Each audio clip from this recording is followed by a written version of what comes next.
আসসালামু আলাইকুম। আমি আর্কিটেক্ট মাহমুদুর রহমান পাপন।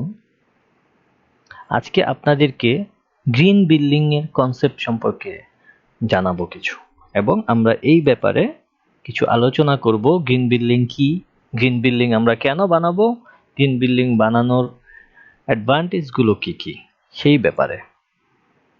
আমি আর্কিটেক্ট মাহমুদুর রহমান পাপন। আমি চিফ আর্কিটেক্ট, ইকো ডিজাইন কনসালটেন্টে বর্তমানে কর্মরত আছি। এটা আমার নিজের প্রতিষ্ঠান।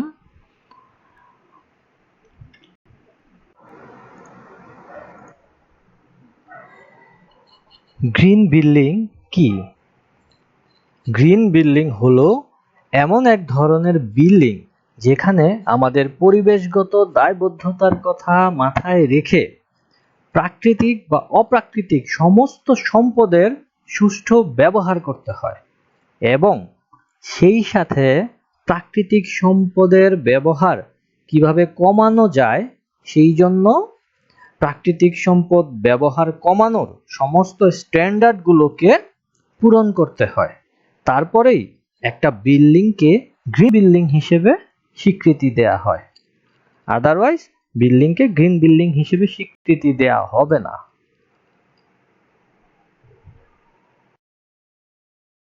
কেন আমরা গ্রিন বিল্ডিং বানাবো? গ্রিন বিল্ডিং আমাদের কার্বন ফুটপ্রিন্টটাকে অনেক কমিয়ে ফেলে, অক্সিজেন লেভেলটাকে অনেক বাড়িয়ে দেয়। অক্সিজেন লেভেলটা বাড়ায় যতটুকু আমার প্রকৃতির মধ্যে দরকার, যতটুকু এনভায়রনমেন্টের দরকার, ততটুকু বিল্ডিং এর পারফরম্যান্স ইমপ্রুভ করে অনেক। এবং বিল্ডিং এর যেই সমস্ত ইউটিলিটি বিল কস্ট গুলো আছে সেগুলো অনেক কমিয়ে ফেলে। আমার বিল্ডিং, একটা গ্রিন বিল্ডিং আমার কমিউনিটিকে এনকারেজ করে গ্রিন বিল্ডিং এর দিকে যাওয়ার জন্য, এবং গ্রিন বিল্ডিং বানানোর ফলে আমি আমার ভবিষ্যৎ প্রজন্মের জন্য ন্যাচারাল যে সিস্টেমটা আছে সেটাকে প্রিজার্ভ করতে পারবো।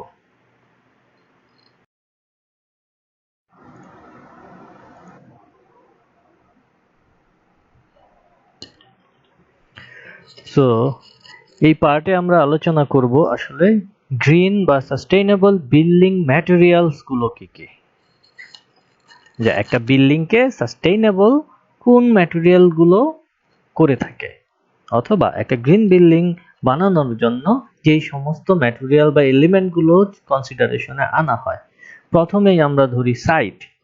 সাইটের ক্ষেত্রে আমি একটা বিল্ডিং বানাবো, সেই বিল্ডিং এর লোকেশন কোথায়, সেই বিল্ডিং এর নিয়ারেস্ট কমিউনিটি থেকে বা আরবান এরিয়া থেকে ট্রান্সপোর্টেশন সিস্টেম কি, সাইটটার প্রেজেন্ট কন্ডিশন কি আছে, এই ব্যাপারগুলো আমাদেরকে জানতে হয়। এবং এই সাইটে বেসিক সার্ভিসেস গুলো কি কি আছে। আমি একটা জায়গায়, এমন একটা জায়গায় বানাবো যেখানে কোনো দোকানপাট নাই, কোনো হসপিটাল নাই, কিচ্ছু নাই। তো এইরকম জায়গায় বানালে আমার বিল্ডিংটা আসলে কতটুকু বেনিফিটেড হবে। অথবা এমন একটা জায়গায় বানাবো একটু দূরেই সমস্ত বাজার আছে, দোকান আছে, সবকিছু আছে। তো এইটা একটা ভাববার বিষয়। অবশ্যই ইন্ডাস্ট্রির মালিক যারা আছেন, যারা গ্রিন বিল্ডিং তৈরি করার প্রতি অতি উৎসাহী, তারা অবশ্যই চিন্তা করবেন যে আপনি যে এই বিল্ডিংটা বানাবেন সেই বিল্ডিং এর সাইটের লোকেশন কোথায় এবং তার ট্রান্সপোর্টেশন সিস্টেম গুলো কি কি। এরপর আছে এনার্জি। এনার্জি ব্যবহারের ক্ষেত্রে আমাদেরকে মাথায় রাখতে হবে আমি এনার্জির ব্যবহার কিভাবে কমাতে পারবো, যে এনার্জি গুলো ব্যবহার করছি সেটা কি রিনায়েবল অর নন রিনায়েবল।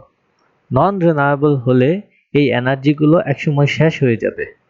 সেই ক্ষেত্রে আমার ভবিষ্যৎ প্রজন্ম কি করবে, ওই কথা চিন্তা করে নন রিনায়েবল এনার্জির ব্যবহার কমিয়ে আমি কিভাবে রিনায়েবল এনার্জির ব্যবহার করতে পারবো, এবং যেই সমস্ত জায়গায় নন রিনায়েবল এনার্জি আমি ব্যবহার করছি সেই ব্যবহারগুলো কিভাবে ধীরে ধীরে কমিয়ে ফেলা যায়, কি ইকুইপমেন্ট বা টুলস ইউজ করলে আমি রিনায়েবল এনার্জি অল্প ইউজ করে অনেক বেনিফিট পাবো, বা নন রিনায়েবল এনার্জি অল্প ইউজ করে বেনিফিট অনেক পাবো, বা আমার পারপাস সলভ করতে পারবো।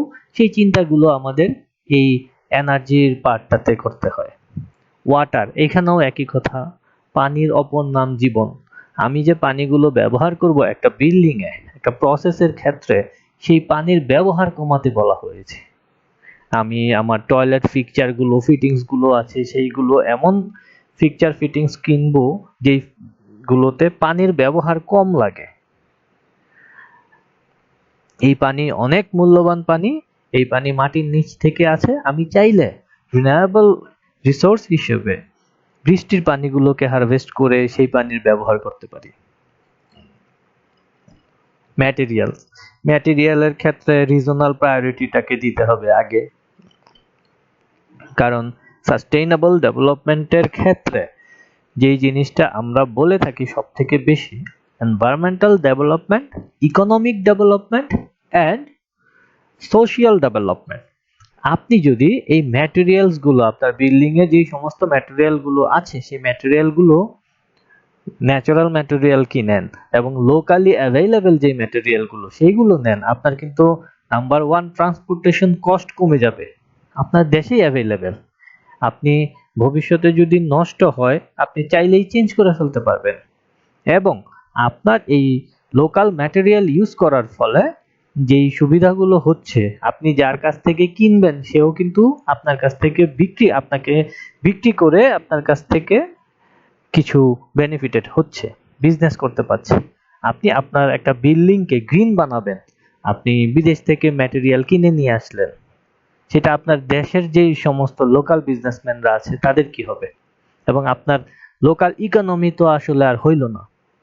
হ্যাঁ, দেখা যাচ্ছে যে গ্রিন বিল্ডিং কনসেপ্ট আমাদের এমন এমন জিনিস দেখাচ্ছে যেটা বাধ্য হচ্ছি আমরা বিদেশ যেতে, আসলে না। আপনাকে বলা হচ্ছে ম্যাটেরিয়াল ইউজ করবেন, সে আমি একটা টয়লেটে কিছু টয়লেট ফিক্সচার ফিটিংস কিনবো, কোত্থেকে কিনবো? গ্রিন বিল্ডিং বলবে আপনাকে যে আপনি এমন একটা কল লাগান যেই কলে আগে 3 লিটার পানি খরচ হইতো 1 মিনিটে, এখন যেন 1 লিটার পানি খরচ হয়। এই কলটা দেশের বাহিরেও আছে, আপনি খুঁজে দেখেন বাংলাদেশেও আছে। আপনি যদি বাংলাদেশের লোকটা থেকে কিনেন অবশ্যই ট্রান্সপোর্টেশন কস্ট কমে যাবে, অবশ্যই সে আপনার ওই কলটা যদি 5 বছর বা 10 বছর পর নষ্ট হয়ে যায় সে আপনাকে চেঞ্জ করে দিতে পারবে, এবং আপনার দেশের টাকা দেশেই ঘুরলো। আপনি বিদেশিদের কাজ দিয়ে তো লাভ নাই, আপনার দেশের উপকার হবে না। সাস্টেইনেবল ডেভেলপমেন্টও ওইটাকে সাপোর্ট করে না, গ্রিন বিল্ডিংও বলে না যে আপনি বাইরে থেকে নিয়ে আসেন। সো আপনার সোশিয়াল ডেভেলপমেন্ট, আপনার ইকোনমিক ডেভেলপমেন্টের জন্য আপনি লোকাল ম্যাটেরিয়াল ইউজ করেন, যেটা গ্রিন বিল্ডিং সাপোর্ট করে আপনাকে। ওয়েস্ট, আপনার বিল্ডিং এ অনেক ওয়েস্ট হবে, কনস্ট্রাকশন করার সময়ও হবে, আপনার বিল্ডিং কনস্ট্রাকশনের পরে বিল্ডিংটাকে রান করার পরেও হবে। এই ওয়েস্ট গুলোকে কিভাবে রিডিউস করা যায়, এবং রিডিউস করার পরেও কিছু ওয়েস্ট বের হয়, সেই ওয়েস্ট গুলোকে রিসাইকেল করা যায়, রিসাইকেল করে নতুন করে আবার রিইউজ করা যায় কিভাবে, সেই চিন্তা করতে হয় একজন আর্কিটেক্ট বা একজন কনসালটেন্টকে গ্রিন বিল্ডিং ডিজাইন করার সময়। সো আমাদের বিল্ডিং গুলো ডিজাইনের সময় যেন এই ওয়েস্ট ম্যানেজমেন্টের একটা প্ল্যান অবশ্যই থাকে, তাহলে আমাদেরই লাভ। আমরা সামান্য একটা জিনিস নষ্ট হলে সেটাকে একটু রিসাইকেল করে পুনরায় আবার ব্যবহার করতে পারবো। এবং কমিউনিটি, এই যে এই ম্যাটেরিয়ালের পার্টে অনেক কথা বললাম, আপনার বিল্ডিং অবশ্যই আপনার কমিউনিটিকে কিছু দিবে। আমার দেখা শত ইন্ডাস্ট্রিয়াল এরিয়া যেইগুলো আশেপাশে কিছু ছিল না, কোনো সার্ভিসেস ছিল না, বেসিক সার্ভিসেস, তারা বাধ্য হয়েছে দূরে জায়গা কিনতে, কারণ লোকালয়ের ভিতরে জায়গা ছিল না। সেই সমস্ত ইন্ডাস্ট্রিগুলোর আশেপাশে বানানোর যেখানে কিচ্ছু ছিল না, বর্তমানে সেই সমস্ত ইন্ডাস্ট্রির আশেপাশে একদম বাজারের মতো অবস্থা। লোকাল কমিউনিটি এত ডেভেলপ হয়েছে, তাদের দোকানপাট এত বেড়েছে কল্পনা করা যায় না, এবং ওই রাস্তা দিয়ে এখন মানে চেনা যায় না। দোকানপাট অনেক আছে, যে একটা সময় ছিল তাদের লোকাল লোকেদের কাছ থেকেই আমরা শুনেছি যে সন্ধ্যার পরে হাঁটা যেত না, ভয় পেত মানুষ যে এখানে কাকে ছিনতাই করে, কাকে কার টাকা হাইজ্যাক যায়।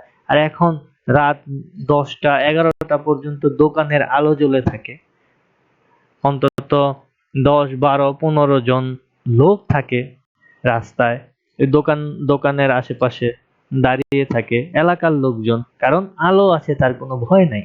তো এই যে আপনি একটা বিল্ডিং, আপনার ফলে আপনার কমিউনিটি ডেভেলপ হচ্ছে, আপনার ফলে আপনার লোকাল ম্যাটেরিয়াল নেয়ার ফলে আপনার কমিউনিটি, আপনার দেশের লোক, রিজন, আপনার ইন হাউস যেই লোকগুলো আছে বিজনেসম্যান, তারা বেনিফিটেড হচ্ছে। আপনার গ্রিন বিল্ডিং বানানোর কস্ট কমে যাচ্ছে। আপনার গ্রিন বিল্ডিং বানানোর ফলে ওয়াটার এফিসিয়েন্সিটাকে মেনটেন করা যাচ্ছে, এনার্জি আপনি কম ইউজ করছেন। সাইটটা এত সুন্দর একটা জায়গায় সাইট নিয়েছেন, অথবা যে সাইটটা আপনি নেয়ার পরে ট্রান্সপোর্টেশন সিস্টেমগুলোকে আপনি নিজেই এত সুন্দর করে ডেভেলপ করেছেন, আর আশেপাশে কমিউনিটির অনেক উপকার হয়। এইটাই হচ্ছে আসলে গ্রিন বিল্ডিং এর সবথেকে বড় কনসেপ্ট।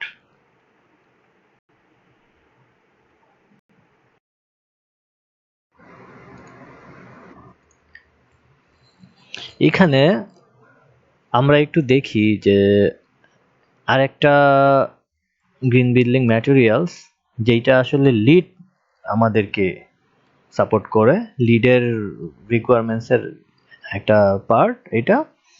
এই জায়গাতে সাস্টেইনেবল সাইট, আমরা অলরেডি এই সব কিছু নিয়ে বলে ফেলেছি, তারপরেও আরেকটু বলি যে বেনিফিটগুলো কি কি। সাস্টেইনেবল সাইট, আপনি যদি এই সাস্টেইনেবল সাইটটাকে ডেভেলপ করে নেন এবং এই সাস্টেইনেবল সাইটে আপনি আপনার গ্রিন বিল্ডিং বানান, তাহলে আপনার বিল্ডিংটা এনভায়রনমেন্টের উপর ইম্প্যাক্ট ফেলবে কম, এনভায়রনমেন্টটা ভালো থাকবে।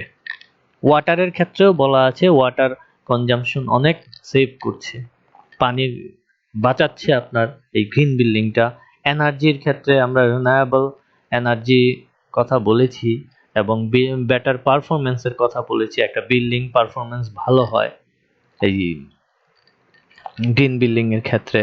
এবং ম্যাটেরিয়াল রিসোর্স, আমরা যেটা সাস্টেইনেবল ম্যাটেরিয়ালের কথা বলেছি, যে ম্যাটেরিয়ালগুলো সাস্টেইনেবল এবং আপনার আছে ওয়েস্টগুলোকে সেপারেট করার কথা তারা যেটা বলেছে।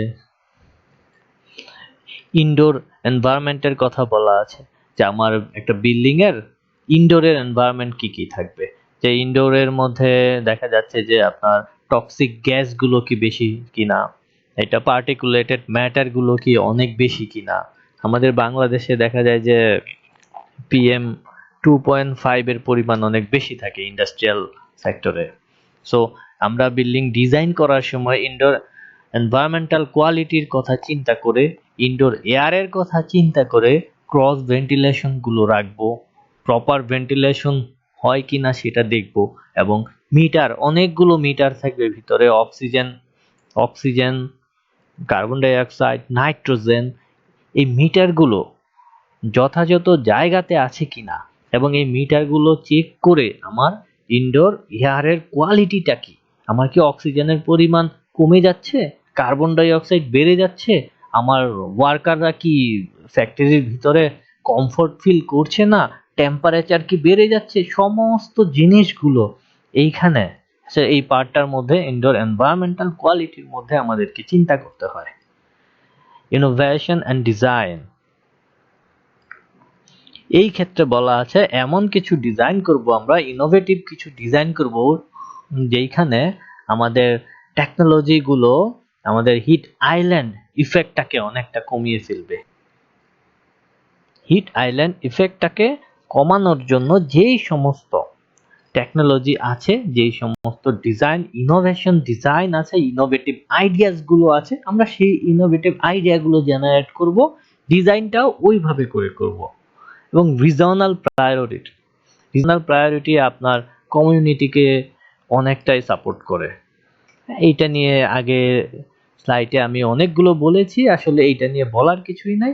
আপনি সমস্ত কিছু করবেন আপনার কমিউনিটির কথা চিন্তা করে, আপনার রিজনের কথা চিন্তা করে, আপনার দেশের কথা চিন্তা করে। সাস্টেইন ডেভেলপমেন্টের একটা part social development, economic development. Development. যখনই আপনি এই ইস্যুটা মাথায় রাখবেন, আপনি রিজনাল প্রায়োরিটিকে চিন্তা করে আপনার লোকাল কমিউনিটির কাছ থেকে, আপনার লোকাল বিজনেসম্যানদের কাছে আপনি প্রোডাক্টগুলো নেবেন, অবশ্যই আপনার সোশ্যাল ডেভেলপমেন্ট হবে, আপনার লোকাল ইকোনমিক ডেভেলপমেন্ট হবে।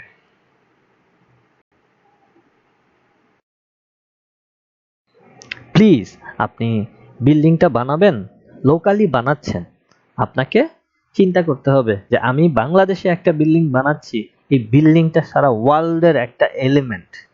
সো আমার এই বিল্ডিংটা যদি আমাকে পলিউশন দেয়, আমি একলা পলিউটেড হব না, সারা দুনিয়া পলিউশন ছড়িয়ে যাবে, সারা দুনিয়া পলিউটেড হবে। সো এইখানে এই জন্যই বলা হচ্ছে please do locally, think globally.